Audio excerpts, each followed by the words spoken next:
We've got Mark Millar and Mark Hamill, Laurence Fishburne and Marvel, and Jordan Peele in Twilight Zone. CBS All Access might be worth it. NERDSoul.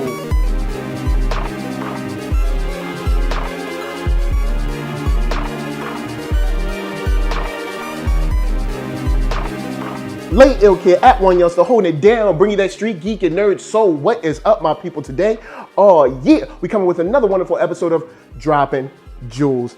Yes, during the week we can't get to everything, but we try to sprinkle it in just a little bit right here. And we're starting off with, of course, Netflix. You see, their deal with Mark Millar has been super hush-hush, but with comicbook.com, we've gotten a little bit of an idea of the excitement around the projects at Netflix. He's talking about it's like being asked to the dance by the prettiest person at the school. You know what I'm saying? It's like, he's saying that Netflix is ready to hit the ground running. They've already got multiple projects in production now. They're working on more.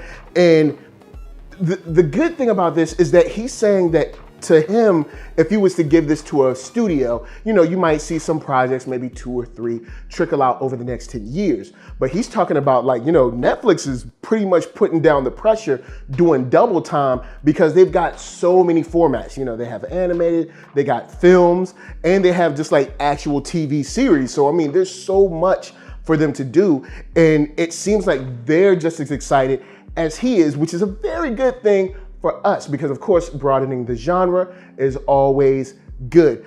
But I also like the fact that he says that there's nothing that's off limits on this.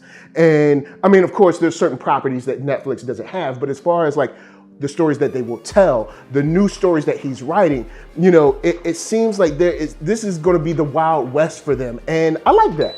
And one of the things that I like that he says in this is that he said that they bought 17 and he's getting ready to make 17 more projects. I mean, the guy is almost like, it seems like this has reinvigorated him, which is a great thing. So we don't really have too much news on what they're making, but at least we get to feel the energetic, the energy, the electric feel around this. You know, it seems like everybody's hyped about it and ready to go. Now, there's one last thing that I thought that was kind of cool, is that Mark Hamill has been brought on to write a comic book for Millarworld. And I'm pretty sure that comic book will be made into something for Netflix as well.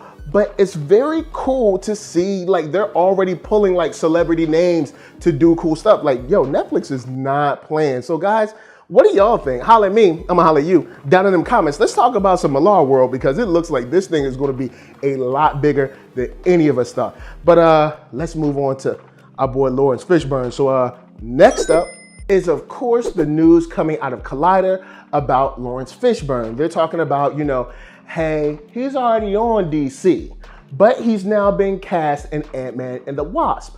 And normally that would be some regular actor stuff. But what's cool here is that he's actually pitched something to Marvel that's going to be turned into a whole new vehicle that he's spearheading. And that's dope. I mean, it's super secret. We don't know what it is.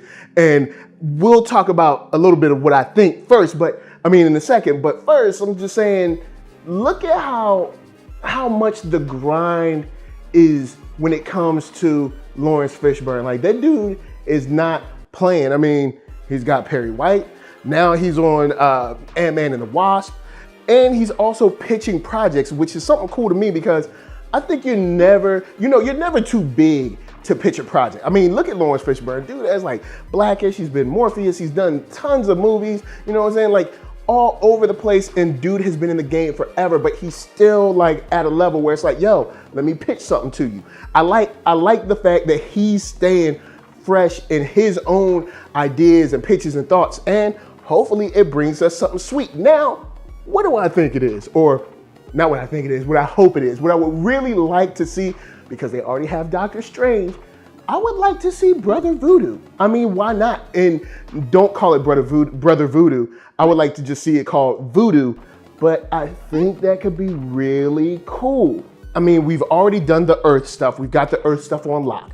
We've done Guardians of the Galaxy. Now we got Thor Ragnarok. That's helping expand that. Now we got Doctor Strange. Now we can start to, you know, expand that just a little bit with more of the the supernatural, the weird, the behind the veil type stuff. So guys, of course, holla at me, I'm holla at you. Down in them comments, let me know what you think is gonna be. I'm kind of excited about this because we've never seen something from a seasoned vet like Laurence Fishburne being like, hey, I got a secret for y'all.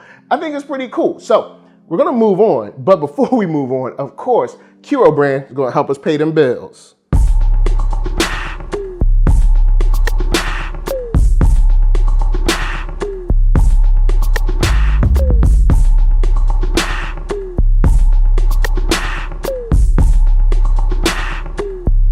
Oh yeah, got some dope beats, some dope fly-ish. So you guys go on and hit that link below. Kiro brand, pick yourselves up a shirt. So Jordan Peele seems to be working with CBS All Access to bring back, of course, The Twilight Zone. And right now it's just an announcement that he's going to be bringing this property back, of course, for CBS All Access, which could add a little more value to that.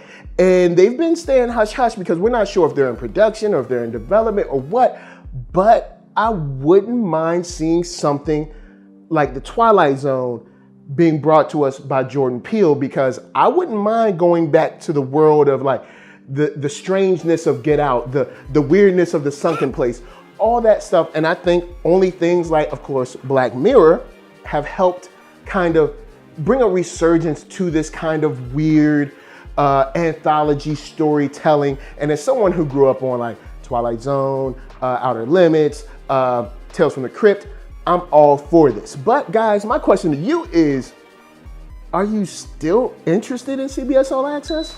I mean, we've seen what Jordan Peele can do. We know the dude's got skills, he's got talent, he can write, he can direct, and all that good stuff. And they've got Star Trek Discovery, which has been firing on all cylinders. Will this show also be enough to kind of push you into buying that service? I mean, right now, they really only have one show. I know they have other shows, but there's really only one show on CBS All Access. But could this, if it's good, could this push you to getting CBS All Access? Of course, holla at me, I'ma holla at you. Down in them comments, let's talk about, of course, Twilight Zone, Jordan Peele.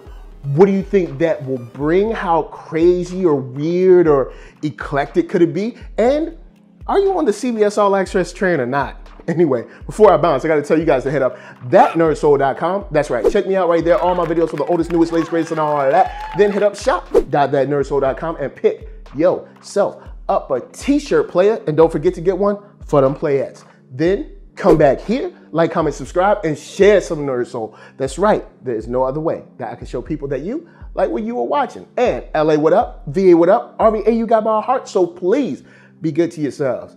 Be good to each other. And remember, man, this week, it seems like secrets are the name of the game. So keep it to yourself. Don't tell nobody. Peace.